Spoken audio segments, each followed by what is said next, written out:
Guys, welcome to a new blog. আজকে দেখো ঘরের কি অবস্থা। নীলাদ্রিকে একটু পড়িয়ে নিয়ে ওকে পড়তে পাঠিয়েছি, তারপর আজকে ঘরটা একটু গোছাবো। আজকে ব্লগটা শুরু করছি বিকেলবেলা থেকে, কিন্তু সচরাচর ব্লগগুলো আমি মর্নিংয়েই বানাই, বাট আজকে একটুখানি বিকেলবেলা থেকে ট্রাই করলাম। তো নীলাদ্রিকে পড়তে পাঠালাম, পড়তে পাঠিয়ে নিয়ে এবার ঘরটা একটু পরিষ্কার করে ফেলবো।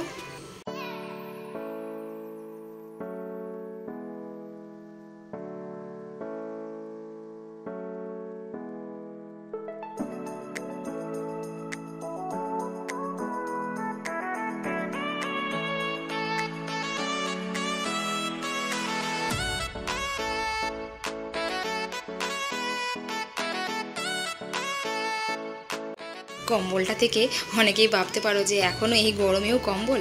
হ্যাঁ, মানে এসিটা চালালে আমার একটু ঠান্ডাই লাগে। ওর বাবা আর নীলাদ্রির যখন ঠিকঠাকই লাগে টেম্পারেচারটা, আমি একটু শীত কাতুরে বাপু, আমার কিন্তু ভীষণ ঠান্ডা লাগে। তো সেই জন্য একটা পাতলা কম্বল আমি রেখে দিই, কারণ আমার ঠান্ডা লাগার ভীষণ রকমভাবে ধাত এখনও ইভেন হয়ে রয়েছে। দুই দিকের দাঁতেই এই ঠান্ডা লাগার জন্য আমি রীতিমতো ভুগছি। চন্দননগর ডাক্তারখানায় গিয়েছিলাম, সেদিনকে আর তোমাদের দেখানো হয়নি। তো ডাক্তারবাবু বলেছেন একদম সবসময় কানে একটা কিছু কান গলাতে একটা কিছু জড়িয়ে রাখতে এসি চালানো অবস্থায়। তো সেই জন্যই আর কি কম্বলটা আমার এখনও বারবার আছে। বিছানাটা তো কোনো রকমের পরিষ্কার করলাম। এবার দেখো ড্রেসিং টেবিলটার কি অবস্থা করেছে। এখন সেই সব জায়গাটাও সুন্দরভাবে পরিষ্কার করি।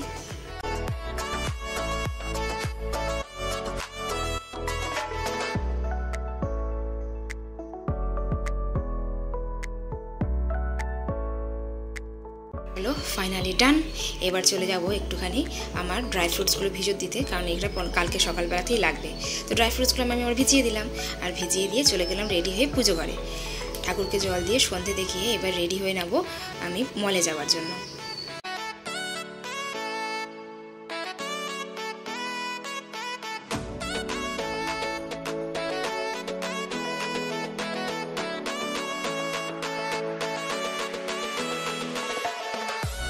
সারা দুপুর এসিটা চলেছে, তাই ঘর একদম পুরো চিল হয়ে রয়েছে। তো দরকারই পড়েনি পাখা চালানোর। তো আমি একটুখানি আইব্রোটা ড্র করে, একটুখানি লিপটা ড্র করে, একটা লিপ ফিল করে আমি রেডি হয়ে নিলাম মলে যাওয়ার জন্য।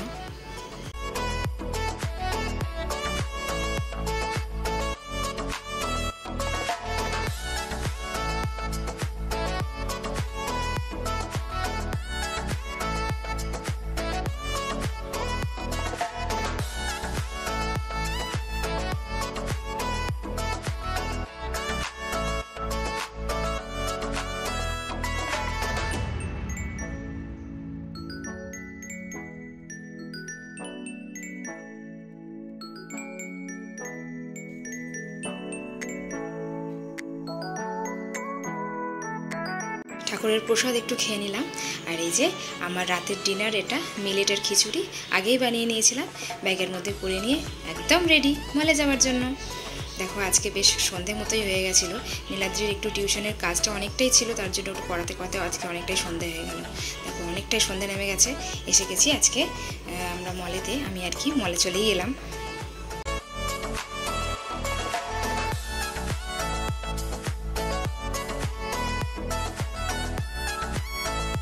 Morning to all of you.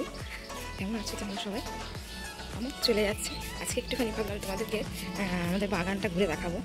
বাগানটা দারুণ কিছু দেখানোর আছে, তো দেখাই। দেখো একটু গাছটা আমার জন্মের আগেকার, তো প্রতি বছরই এরকমই ফলন দেয়। দেখো এটা আমার বাপি আর নীলাদ্রি পাপা মিলে এভাবে ঢেকে রেখেছে লিচুগুলো। শুধু দেখো, কালকে কিছু পেরেও ছিল। এই দেখো কতটা বোঝাতে পারছি জানি না। এই যে এটা আমাদের লিচু গাছ, যাতে প্রচুর ফলন হয় আর এত অসাধারণ টেস্ট হয়, দেখার খুব ভালো হয় আর খেতে।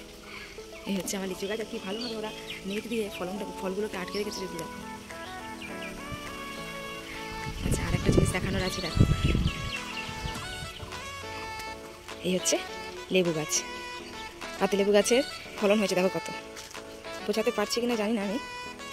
দেখো এই যে যেমন দেখছো গ্রিনের মধ্যে, গ্রিন তো ওই জন্য মিশে গেছে, তবুও দেখাচ্ছি কত ফল হয়েছে। গাছটায় প্রচুর পরিমাণে লেবু হয়। আর মোটামুটি আমাকে 3 মাস মতো আর লেবু কিনতে হবে না। আমার তো প্রচুর লেবু খেতে হয়, মোটামুটি 3 মাস মতো আমার লেবু খেতে হবে না, এত বড় গাছটা।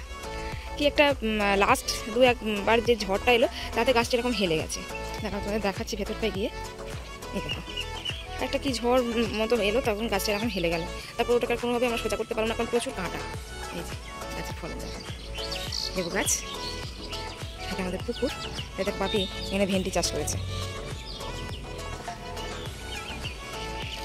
তারপরে সকালবেলা উঠে গাছপালা প্রকৃতি দেখতে ভীষণ ভালো লাগে, খুব ভালোবাসি আর কি। তো চলো এবার কাজ করতে হবে। নীলাদ্রির পাপার হয় ডেলি হয় চাউমিন, না হয় তোমার হচ্ছে কি যে পরোটা, নয় রুটি, বা তোমার হচ্ছে কি যে ডালিয়া, এগুলো থেকে একদম পুরো একদম মুখ মেরে গেছে। তার জন্য আজকে বলছিল একটু চটপাটা কিছু খাবে।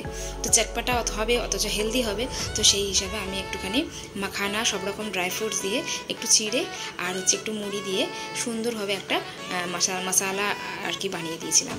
তো মশালা মুড়ি কাম পোহাটা বেশ সুন্দরই হয় খেতে। আমি তোমাদের আগেও এর ভিডিওটা দেখিয়েছি আমি শর্টসে। তো এটাই ওকে একটু বানিয়ে দিচ্ছিলাম। আর ওদিকে মা উচি চচড়ি বসিয়ে দিল। আজকে মায়ের একটু ব্লাড নিয়ে যাওয়ার কথা ছিল, তো সেটার জন্য এসছে, তো জন্য মা চলে গেলেন। আর আমি এখানে খাবারটা ভাজা শুরু করে দিলাম। সম্ভাব্য সব রকমের ড্রাই ফ্রুটস রেডি রেখে হালকা করে একটুখানি রোস্ট করে নিয়ে তারপর অল্প একটু তেলের মধ্যে একটুখানি কারি পাতা আর একটুখানি হচ্ছে সর্ষে, এই ফোড়নটা দিয়ে সব কিছু দিয়ে সুন্দরভাবে নেড়ে একটু চাট মশলা, একটু হলুদ, একটু নুন, আমি এখানে হলুদটা স্কিপ করে গেছিলাম, একটু জিরে গুঁড়ো, সব কিছু দিয়ে খুব ভালোভাবে নাড়তে হবে। ব্যাস তাহলেই রেডি একদম একটা চটপাটা নামকিন মুড়ি। মুড়িটা একটা বলে সার্ভ করে ওকে দিতেই বেজায় খুশি হয়েছে। একদম নতুনত্ব একটা খাবার পেয়েছে, খুব খুশি হয়েছে। এরপর এই ধরনের একটা মুড়ির সাথে কিন্তু একটা দুধ চা দারুণ যায়। আর নীলাদ্রির পাপা দুধ চা খেতে ভীষণ ভালোবাসে, যদিও আমার স্ট্রিক্টলি ওকে বারণ করা যায় এত চা খেও না, তো আগের থেকে অনেকটাই চা খাওয়া কমিয়ে দিয়েছে। তবু মাঝে মধ্যে তো একটু করতে হয়, কারণ রাতে দিনকার অভ্যাস।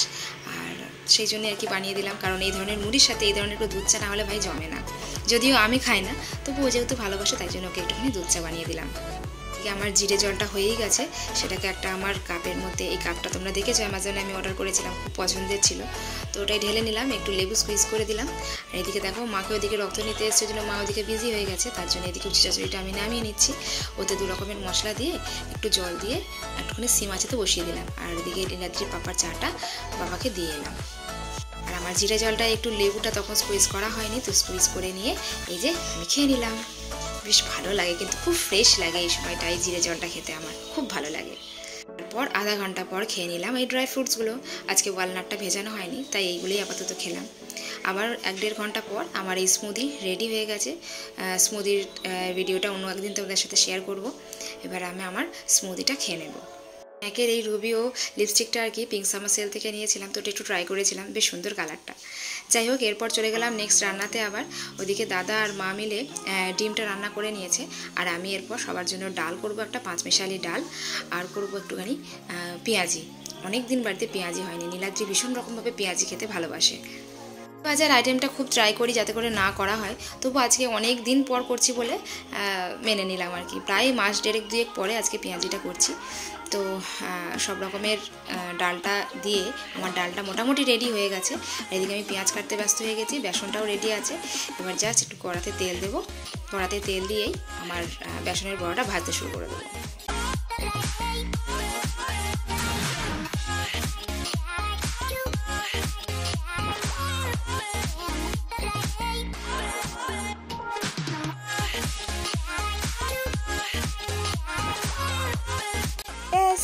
আজ চলে এসছে আমার পিঙ্ক সামার সেলের প্রোডাক্টগুলো। চলো আজকে একটুখানি ওপেনিংয়ের ভিডিওটা শেয়ার করে নিই। আমরা মেকআপ লাভার্সরা, মেকআপ আর্টিস্টরা আর কি সারা বছর ওয়েট করে থাকি পিঙ্ক সামার সেলের জন্য, কারণ পিঙ্ক সামার সেলে আমরা এতটাই ডিসকাউন্টে পাই মানে লাক্সারিয়াস ব্র্যান্ডগুলো, যেটা কিনা আমরা নিউ মার্কেটে হয়তো পাই না। তো সেই হিসাবে আমি আমার মানে অনেক দিনকার পছন্দের 2টো প্রোডাক্ট নিয়ে নিয়েছি।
তোমরা যারা এখনও নাওনি বা নিতে ইচ্ছুক তারা অবশ্যই নাও, কারণ এত কমে ভাই কোনোদিনও পাবে না তোমরা কোনো জায়গাতে।